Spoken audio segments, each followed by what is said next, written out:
together with His Excellency Archbishop Edgar Peña-Parra, substitute of the Secretary of State,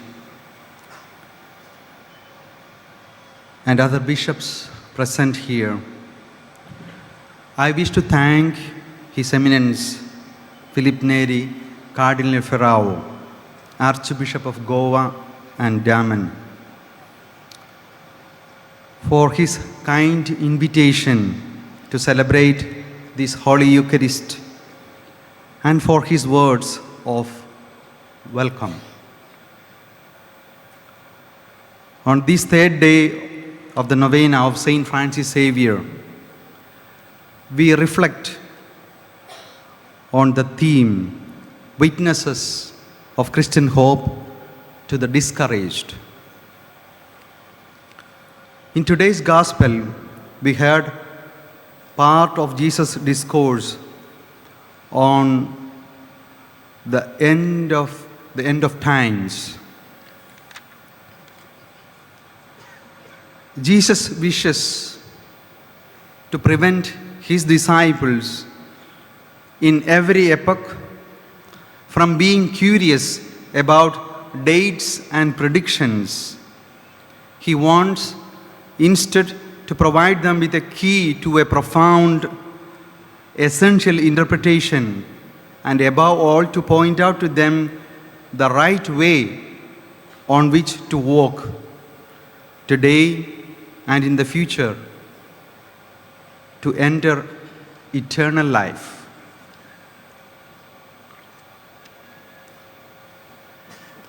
Jesus promised that his disciples would never meet their tribulations alone. It is the sheer evidence of history that the great Christians have written over and over again when their bodies were in the torture and when they were awaiting death, of sweet times of the presence of Christ. A prison can be like a palace, a scaffold like a throne, the storms of life like good summer weather when Christ is with us. Jesus, who said, "Not one hair of your head will be harmed," is our hope. Christian joy is not a joy that when everything is going on well, but it is the conviction that in every situation, Jesus is with us. Like we know from his life history, Saint Francis Xavier, moved by this deep faith, was a witness of Christian hope and Christian joy to those in distress and pain. His Eminence, he mentioned that I am the coordinator of apostolic journeys, and I would like to request your prayers for His Holiness Pope Francis, who is 87 years old. And you know that the journey of Pope Francis is a pilgrimage of the successor of Saint Peter. And during the apostolic journey to Papua New Guinea last September, he held a meeting with the young people.